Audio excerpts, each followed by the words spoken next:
Bonjour et bienvenue à la troisième vidéo du chapitre agrandissement et réduction de la classe de troisième. Nous avons parlé dans les vidéos précédentes du théorème de Thalès dans le triangle. Nous allons à présent parler de l'agrandissement et de la réduction de polygones.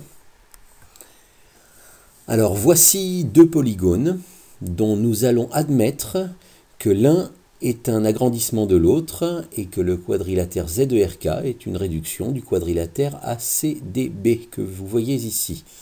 Alors prenez 30 secondes pour regarder les mesures de ACDB données sur le dessin et la comparer à la mesure ZK qui est donnée sur le dessin.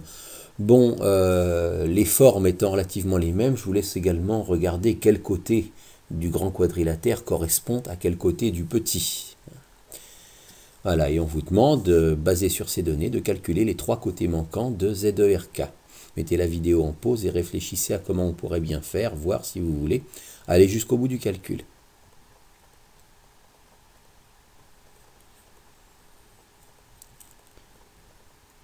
Bien, comme on peut en avoir l'intuition sur cette configuration-là, on a réduit le côté AB de 3,2 cm pour que ça donne le côté ZK qui fait 2,4 cm. Alors si un côté de 3,2 cm passe à 2,4 cm après réduction, peut-être même avant de faire le calcul, on peut avoir une idée de l'ordre de grandeur des trois autres côtés. On s'attendrait à obtenir à peu près combien de centimètres pour AC. AC de 4 cm va passer à combien pour le côté qui lui correspond, c'est-à-dire ZE. CD va passer de 4,1 cm à combien après réduction? Le côté qui correspond à CD, ce sera ER. Et de même pour BD qui mesurait 6,1 cm. Le côté réduit, c'est KR.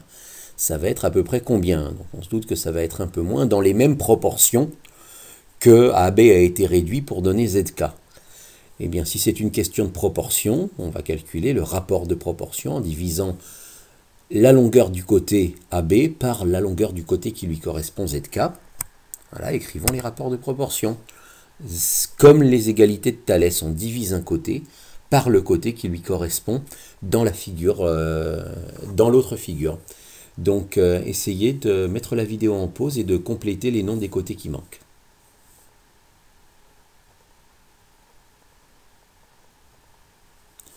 Voilà, donc ZK est divisé par le côté qui lui correspond dans le grand quadrilatère, c'est-à-dire par AB.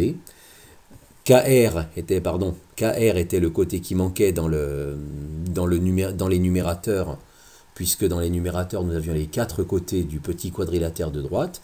Maintenant, les dénominateurs vont nous donner les quatre côtés du grand quadrilatère de gauche, suivant le même ordre. Le côté qui correspond à ZK va nous donner au dénominateur AB. ZE va être divisé par quoi? Par le côté qui lui correspond dans le quadrilatère de gauche, c'est-à-dire par AC. ER va être divisé par le côté qui lui correspond, c'est-à-dire CD. Et KR va être divisé par BD. Et nous allons avoir des égalités, puisque le petit quadrilatère est une réduction du grand, donc les côtés ont été réduits proportionnellement, les rapports de proportion. Ces quatre rapports de proportion sont les mêmes. Eh bien, remplaçons les noms des côtés par les valeurs que nous connaissons. Nous connaissons tous les dénominateurs et nous connaissons un numérateur. Faisons-le. 2,4 sur 3,E, c'est égal à Z2 sur 4, c'est égal à ER sur 4,1, c'est égal à KR sur 6,1. Et nous voyons que si nous prenons chacune des trois fractions de droite et que nous la comparons à la fraction de gauche, on peut faire les produits en croix et calculer chacun des côtés qui nous manquent. Donc, produit en croix avec la première et la deuxième fraction, 3,2 Z2 est égal à 4 fois 2,4, c'est-à-dire à 9,6. On divise par 3,2 et le côté ZE est égal à 3 cm. Donc, la réduction a fait passer un côté de 4 cm à un côté de 3 cm. Pour le côté ER, on fait pareil. 3,2 fois ER est égal à 4,1 fois 2,4. Ce sont les produits en croix avec la première et la troisième fraction de l'égalité que vous voyez au-dessus. Donc on résout cette équation de la même manière. 3,2 ER égale 9,84. Je divise par 3,2.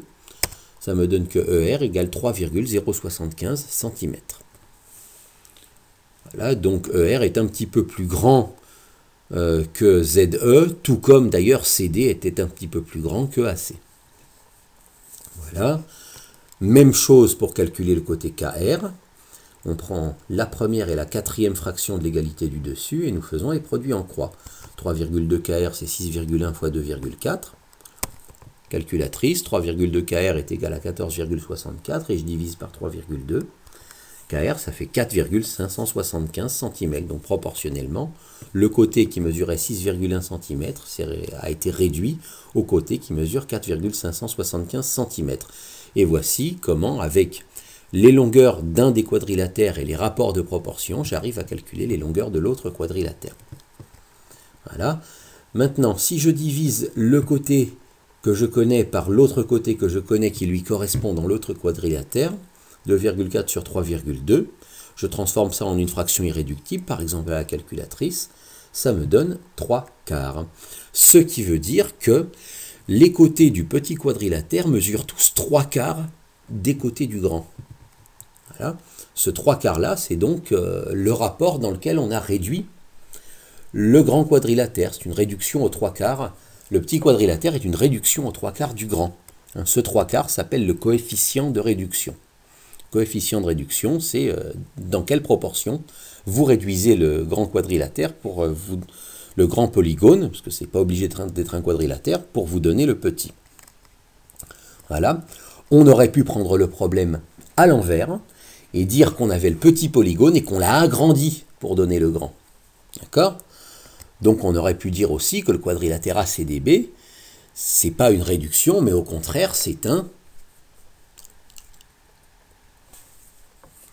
Au contraire, c'est un agrandissement de ZERK. Et à votre avis, quel va être le coefficient d'agrandissement? Si pour obtenir ZERK, on a réduit le grand quadrilatère aux 3 quarts, alors si on avait fait l'inverse, si on était parti de ZERK, dans quelle proportion aurait-il fallu agrandir pour obtenir le quadrilatère ACDB? Eh bien, il aurait fallu agrandir dans le rapport inverse de 3 quarts, c'est-à-dire dans le rapport de 4 tiers. C'est-à-dire qu'un coefficient de réduction de 3 quarts correspond à un coefficient d'agrandissement de 4 tiers si on prend le problème dans l'autre sens. D'accord? Donc, pour passer d'un coefficient de réduction au coefficient d'agrandissement qui correspondrait si on prenait le problème dans l'autre sens, il suffit d'inverser la fraction. Voilà. Là, on s'est intéressé aux côtés. On a vu comment, pour les côtés d'un quadrilatère, on passait des côtés d'un quadrilatère aux côtés de l'autre quadrilatère en appliquant des rapports de proportion. Qu'en est-il des angles? Voilà, là, je vous donne les 4 angles du quadrilatère ACDB. Et je vais vous demander de me trouver les 4 angles du quadrilatère ZERK, sachant que c'est une réduction aux 3 quarts du quadrilatère ACDB. Alors réfléchissez-y, mettez la vidéo en pause, puis vous reprendrez après.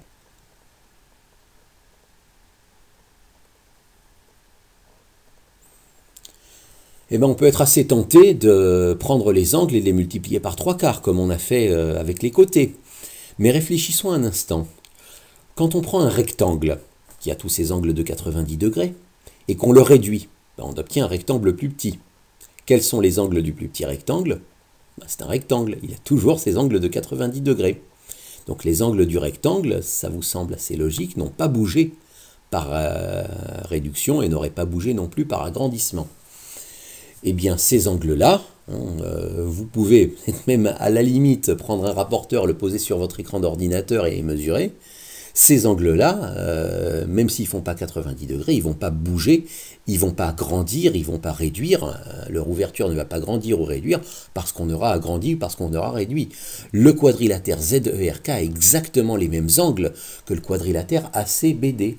Il suffit juste de les mettre au bon endroit. Je vous rappelle que la lettre du milieu dans le nom de l'angle, c'est son sommet.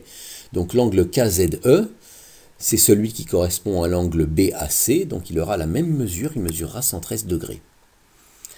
L'angle ZER est à son sommet en E, il correspond donc à l'angle qui a son sommet en C dans le grand quadrilatère, et il aura donc comme lui une mesure de 108 degrés.